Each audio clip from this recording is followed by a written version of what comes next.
लगता है महाराष्ट्र के बाद अब पश्चिम बंगाल की बारी है। ममता बनर्जी खुद ब खुद अपने ही जाल में फंसती चली जा रही है। वो एक एक करके सेल्फ गोल कर रही हैं और याद रखिए कि उनकी परिणति जिस प्रकार महाराष्ट्र में ठाकरे परिवार की हुई है, ठीक वैसी ही परिणति ममता बनर्जी की नजर आ रही है। और वहां से शुरुआत होते हुए जो आखिरी चरम बिंदु होगा वो कहीं चौटाला परिवार की तरह ना हो जाए। एक तरफ महाराष्ट्र और दूसरी तरफ हरियाणा, और दोनों के बीच में दोनों ही जो नियति है वो कहीं ममता बनर्जी उसकी शिकार ना हो जाए। और याद रखिए जो उनकी अंदरूनी पिच है पश्चिम बंगाल की, वहाँ जो घमासान छिड़ा है उससे लेकर के दिल्ली में यूपीए गठबंधन तक की पिच पर ममता बनर्जी अपनी निर्मम राजनीति का खुद ही शिकार हो रही हैं। पूरी कहानी ममता बनर्जी से जुड़ी हुई इस वीडियो में दिखाऊंगा। साथियों नमस्कार, मैं हरिश्चंद्र बर्णवाल। पश्चिम बंगाल के लिए आज का दिन बेहद शर्मनाक है।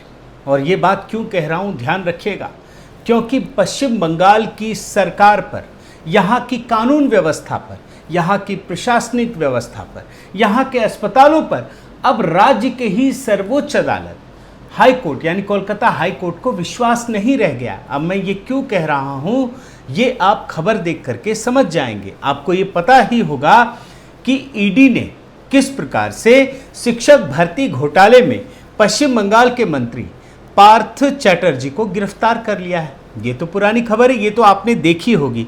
लेकिन इनके गिरफ्तार होते ही पार्थ चैटर्जी की सेहत एकदम से खराब हो गई और वो सीधे कोलकाता के सरकारी अस्पताल में पहुंच गए।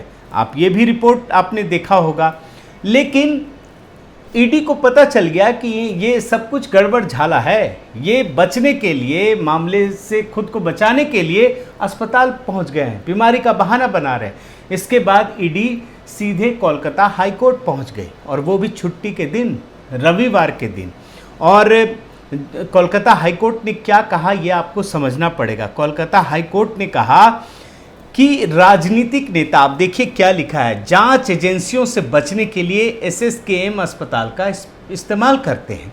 हाईकोर्ट ने कहा कि पिछले कुछ मामले को देखते हुए आरोपी पश्चिम बंगाल में सबसे सीनियर कैबिनेट मंत्री हैं, जिनके पास पावर है, पद है। उनके लिए गंभीर बीमारी की आड़ में पूछताछ से बचने के लिए इलाज के लिए अस्पताल में भर्ती होना असंभव नहीं होगा। और उसके बाद आज ही सुबह, मतलब कोलकाता हाई कोर्ट ने कल यह आदेश दिया, बोला सुबह 5 बजे आप एयर एम्बुलेंस से भुवनेश्वर एम्स ले जाइए और वहाँ जांच कराइए। और जब मैं आपको वीडियो बना रहा हूँ आपके लिए, तो वहाँ इलाज चल रहा है और 3 बजे तक, दोपहर 3 बजे तक कोलकाता हाई कोर्ट को जवाब देना है कि इनकी तबीयत कितनी खराब है, खराब भी है या नहीं है। ये स्थिति है। और ईडी ने जानते हैं क्या कहा कोर्ट में, आप देखिए, किसी डॉन की तरह व्यवहार कर रहे हैं पार्थ चैटर्जी, पश्चिम बंगाल का सब सीनियर कैबिनेट मंत्री। ये स्थिति है। और हाँ, याद रखिएगा, ये जो कुछ भी आपको बता रहा हूँ ना, ये पश्चिम बंगाल में शिक्षक भर्ती घोटाले की बात कर रहा हूँ। और इसमें बड़े बड़े मंत्री फंसे हुए हैं। ममता बनर्जी के जो प्रिय मंत्री है वो फंसे हुए हैं। तो उसकी आंच कहाँ तक पहुँचेगी अभी ये भी मैं आपको बताऊँगा। लेकिन उससे पहले आपको एक कहानी दिखाता हूँ। ये 2013 की घटना है। हरियाणा में मुख्यमंत्री ओम प्रकाश चौटाला ने 1999 से लेकर 2000 में करीब 3000 जूनियर बेसिक अध्यापकों की भर्ती फर्जीवाड़े करके की थी और करोड़ों रुपयों का घोटाला किया, करोड़ों रुपयों का। और इस मामले में कोर्ट के आदेश पर सीबीआई जांच की गई और उस जांच में चौटाला और उनके बेटे अजय चौटाला को 10 साल की सज़ा सुनाई गई थी। 10 साल की, यही शिक्षक भर्ती घोटाला है। और उसके बाद तो उनका राजनीतिक जो करियर है उसी पर एक तरीके से विराम लग गया था। ये आप रिपोर्ट में देख सकते हैं। अब आप पश्चिम बंगाल में आइए, ठीक वैसा ही मामला पश्चिम बंगाल में ममता बनर्जी के साथ हो रहा है। यहाँ पर भी कोलकाता हाईकोर्ट ने शिक्षक भर्ती घोटाले में जो फर्जीवाड़ा आया और मांग उठी, उसमें सीबीआई जांच के आदेश दिए थे और ये मई महीने में दिए थे सीबीआई को। और उसके बाद सीबीआई ने जब जांच शुरू की तो 5 अधिकारियों के खिलाफ एफआईआर दर्ज हुई। मतलब ये कड़ी दर कड़ी चीज़ें आगे बढ़ रही हैं, ये मैं अब आपको दिखा रहा हूँ। और सीबीआई की जांच जब इन अधिकारियों से हुई तो सीधे शिक्षा मंत्री घेरे में आ गए, जो पार्थ चैटर्जी हैं। उनसे पूछताछ हुई, उन पर कड़ाई की गई और पार्थ चैटर्जी ने कोर्ट से ये गुहार लगाई कि सीबीआई जांच से उनको दूर रखा जाए, लेकिन कोर्ट ने नहीं माना। आप रिपोर्ट में देखिए, कोर्ट ने कहा कि आपसे भी पूछताछ होनी चाहिए और सीबीआई की जांच के आधार पर ईडी को भी कुछ क्लू मिला दिया कि भैया इसमें तो कुछ पैसे का भी हेरफेर है। उसके बाद ईडी भी पहुंच गई। अब जब ईडी ने जांच शुरू की तो पार्थ चैटर्जी से भ्रष्टाचार द्वारा जो की गई उगाही है उसके बारे में जानकारियां मिलने लगी और उन्हें तुरंत गिरफ्तार कर लिया। मतलब ये सारी चीज़ें इतनी जल्दी हो रही थी, जब पार्थ चैटर्जी से बातचीत हो रही थी तो पूरा माहौल बनाया जा रहा था, क्योंकि वो मंत्री हैं, सारे अधिकारी, सब कुछ तो उन्हीं के साथ है। लेकिन ये सीबीआई जांच कोलकाता हाईकोर्ट के आदेश पर हो रहा है, ये याद रखिएगा। और इस गिरफ्तारी के दौरान उनकी एक सहयोगी है अर्पिता चैटर्जी, अर्पिता मुखर्जी ये है नाम। ये पार्थो चैटर्जी है, वो अर्पिता मुखर्जी है। और इनका मामला तो पूरा देश देखकर दंग है दोस्तों। ये तस्वीर शायद ही कोई भूल पाएगा। नोटों के बंडल, 2-2 हज़ार की गड्डियाँ। भैया इतने नोट तो शायद मैंने देश की जो 99% आबादी है उसने देखी नहीं होगी। और नोटबंदी के बाद इतने नोट कहाँ दिखते हैं, इतने सारे नोट, कैश 20 करोड़ रुपये। और ये अर्पिता मुखर्जी के घर से छापेमारी करके जब्त किए गए हैं।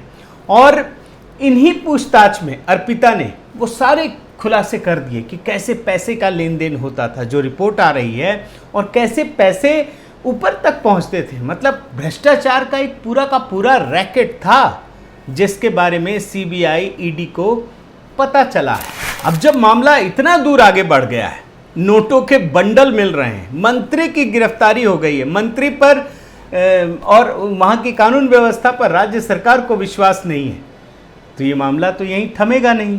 जब इतना पैसा है, कई मंत्री इसकी जद में आएंगे और इसकी आंच ममता बनर्जी तक भी पहुंचनी तय है। और ये सब मामला कब हो रहा है ये भी समझिए। ये वही ममता बनर्जी हैं, रिपोर्ट देखिए, याद होगा, एक एक करके राज्य जो है वो सीबीआई को बैन कर रहे थे और ममता बनर्जी ने भी सीबीआई को पश्चिम बंगाल में बैन कर दिया कि हम आने नहीं देंगे। लेकिन क्या हुआ आप देखिए, कई सारी रिपोर्ट्स आपके लिए लेके आया हूं। एक एक करके हाई कोर्ट ने ढेर सारे केसेस सीबीआई को ट्रांसफर कर दिए। बोला कि आपकी कानून व्यवस्था पर विश्वास नहीं है, आप ठीक से काम नहीं कर रहे हैं। और आप देखिए कई रिपोर्ट है, ये तपन दत्ता मर्डर केस सीबीआई को, हंस खली रेप डेथ केस सीबीआई को, कोलकाता त्रिपुरा हाउस प्रीमाइसिस वाला केस सीबीआई को, बीरभूम वायलेंस केस सीबीआई को, फिर टीचर्स वाले में एसआईटी और तमाम चीज़ें सीबीआई को। कुल मिलाकर देखिए एक रिपोर्ट मिली कि 8 महीने में 5 सीबीआई केस। ये तो कम है क्योंकि सीबीआई केस की जो रफ्तार है ना वो बढ़ती चली जा रही है। और आप याद रखिए कि ऐसा क्यों हो रहा है, ऐसा इसलिए हो रहा है क्योंकि पश्चिम बंगाल में कानून व्यवस्था की स्थिति बुरी तरह से चरमरा गई है। पूरा सिस्टम राजनीतिक हो गया है, राजनीतिक भेदभाव, राजनीतिक मतलब इल्ज़ाम की दृष्टि से और विपक्ष को कुचलने की नीयत से काम किया जा रहा है। और ये चीज़ें कोलकाता हाईकोर्ट को नज़र आ रही हैं। ये तो भ्रष्टाचार का मामला हुआ। अब आप राजनीति की पिच पर आइए। अभी ममता ने एक और सेल्फ गोल कर लिया। वो कैसे, उपराष्ट्रपति का चुनाव होने वाला है और कांग्रेस ने मार्गरेट अल्वा को उतार दिया है। लेकिन ममता बनर्जी ने क्या किया, ममता बनर्जी ने विपक्ष के इस उम्मीदवार को समर्थन देने से मना कर दिया और कहा कि हम चुनाव का ही बहिष्कार करेंगे। ना तो हम भाजपा को सपोर्ट करेंगे, ना हम कांग्रेस को करेंगे, विपक्ष को करेंगे, मतलब हम वोट ही नहीं देंगे। और ममता बनर्जी ने यह बहिष्कार क्यों किया ये भी देखिए, क्योंकि कांग्रेस ने इस मामले में टीएमसी से कोई बातचीत नहीं की। घोषणा करने से ठीक 20 मिनट पहले ये बताया कि हम ये उम्मीदवार उतार रहे हैं और तृणमूल कांग्रेस को बुरा लग गया। ममता बनर्जी वैसे तो कांग्रेस के विचारों से अपना मेल दिखाती है कि हमारे विचार एक से हैं, लेकिन उन्हें अपना साथी नहीं बल्कि प्रतिद्वंदी मानती है। ये आप रिपोर्ट में देख सकते हैं और यही वजह है कि ममता बनर्जी या तृणमूल की जो इच्छा है ना कि वो ये साफ करती है कि कांग्रेस ये ना समझे कि हम कोई जूनियर पार्टी हैं, हमें आप बराबरी की तरह ट्रीट करो, तभी हम आपके साथ खड़े होंगे। और यही वजह है कि ममता बनर्जी एक तरफ जहां भ्रष्टाचार के मामले में फंसी हुई नजर आ रही है, वहीं राजनीतिक मोर्चे पर भी अब वो अलग थलग पड़ती जा रही है। और इसी वजह से जो उपराष्ट्रपति पद की उम्मीदवार हैं विपक्ष की, मार्गरेट अल्वा, उसने एक नसीहत दे दिया। अब देखिए, not the time for ego, Margaret Alva tells Mamata Banerjee. और ये ममता बनर्जी का अहंकार ही है। अभी मैं आपको सिर्फ ममता बनर्जी के एंगल से चीज़ों को दिखा रहा हूँ कि किस प्रकार से वो सेल्फ गोल कर रही हैं और अपने ही जाल में फंस रही हैं, और ये उनकी महत्वाकांक्षा के कारण हो रहा है। और इसी महत्वाकांक्षा के कारण राष्ट्रपति चुनाव में भी उन्हें भारी फजीहत का सामना करना पड़ा। उन्होंने विरोध करने के लिए तो विरोध कर दिया, अपने उम्मीदवार भी उतार दिए, लेकिन जो द्रौपदी मुर्मू का विरोध किया है ना, वो उनको भारी पड़ने वाला है। अब क्यों कह रहा हूँ, ये अभी राष्ट्रपति चुनाव में भी दिख गया, क्योंकि उनके मना करने के बाद भी उनके कई विधायक और सांसद जो है उन्होंने द्रौपदी मुर्मू को वोट कर दिया। सिर्फ बंगाल की बात नहीं कह रहा हूँ, मेघालय तक में दिया, दूसरे राज्यों में भी जो टीएमसी के विधायक है ना, उन्होंने उन्हें वोट कर दिया। तो ममता बनर्जी को राजनीतिक मोर्चे पर भी भारी विरोध का सामना करना पड़ रहा है, ये आप रिपोर्ट में देख सकते हैं। और याद रखिएगा, इसी राष्ट्रपति चुनाव के दौरान जो विपक्ष का उम्मीदवार था यशवंत सिन्हा, वो तो उन्हीं का उम्मीदवार था, लेकिन ममता बनर्जी इतना फंस गई कि उन्होंने यशवंत सिन्हा को अपने ही राज्य में आने से मना कर दिया। उन्होंने कहा कि आप बंगाल में मत आइए, यहाँ कोई आपको प्रचार करने की ज़रूरत नहीं है। और यहाँ तक कहा उन्होंने कि अगर एनडीए ने हमसे राय मशविरा किया होता तो हम द्रौपदी मुर्मू को वोट दे देते। यशवंत सिन्हा के लिए इससे ज़्यादा अपमानजनक स्थिति और हो ही नहीं सकती। अब ममता बनर्जी की ये स्थिति क्यों हो रही है, ये भी समझ लीजिए। ममता बनर्जी की स्थिति इसलिए बद से बदतर होती चली जा रही है क्योंकि उनकी महत्वाकांक्षा है कि 2024 में वो खुद प्रधानमंत्री बन जाए और उनके जो भतीजे हैं अभिषेक बनर्जी, उसको पश्चिम बंगाल का मुख्यमंत्री बना दिया जाए। और इन्हीं जो मोह है, माया है, जो इच्छाएं हैं, महत्वाकांक्षा है, ये उन पर भारी पड़ रहा है। और इसी वजह से दोस्तों, उनकी पार्टी में आप देखिए जो कई दिग्गज नेता हैं वो साइडलाइन हो गए। मतलब अभिषेक बनर्जी तो एकदम युवा नेता हैं और उनको तवज्जो दी जा रही है, जो पुराने नेता हैं वो खुद को साइडलाइन महसूस कर रहे हैं। और इन परिस्थितियों में आपको उद्धव ठाकरे का ध्यान रखना होगा। वहाँ पे भी तो ऐसी ही परिस्थिति हुई थी ना कि वहाँ के जो बड़े बड़े नेता थे वो खुद को हाशिए पर महसूस कर रहे थे। आज बंगाल में वही स्थिति पैदा हो गई है। अब ममता बनर्जी की एक और कहानी देख लीजिए, ये भी बड़ी खतरनाक कहानी है। अब तक तो हम ये सुनते थे कि वो केंद्र सरकार की जितनी योजनाएं हैं वो उसका नाम बदल देती है। प्रधानमंत्री आवास योजना को बंगला आवास योजना कर दिया।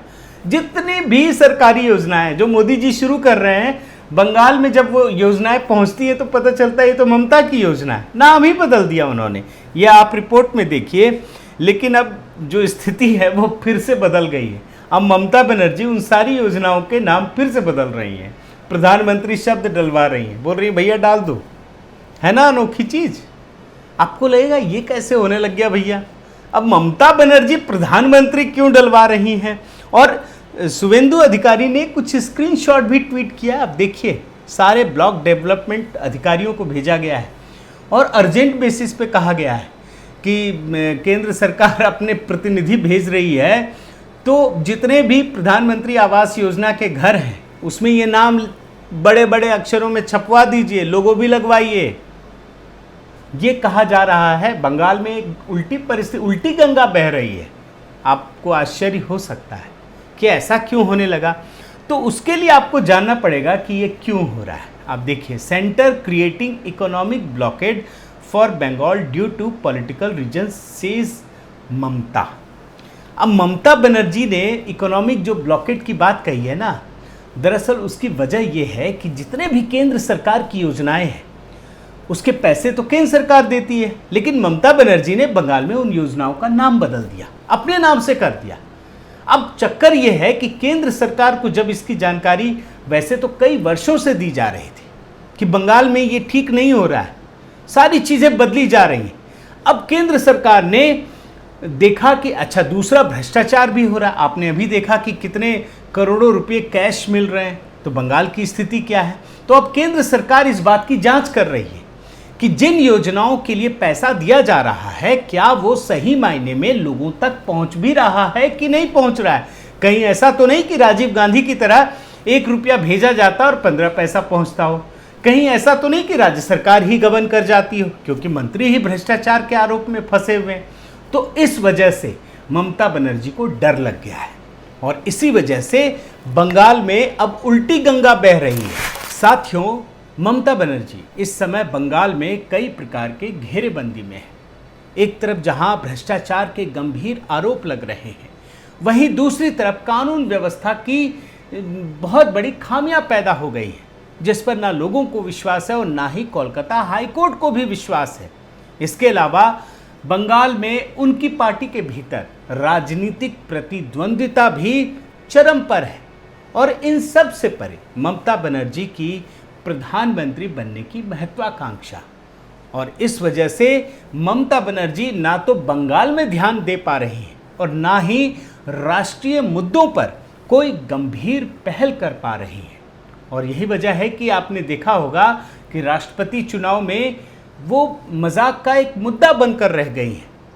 और इस वजह से अगर ममता बनर्जी का जो हाल है वो उद्धव ठाकरे परिवार की तरह कहीं सरकार और सत्ता से हाथ धो बैठे और वहीं आगे बढ़ करके चौटाला परिवार की तरह कानून के घेरे में फंस जाए तो आप हैरान मत होइएगा। बहुत बहुत धन्यवाद।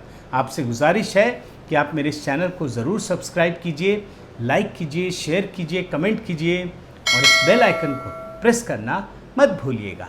नमस्कार।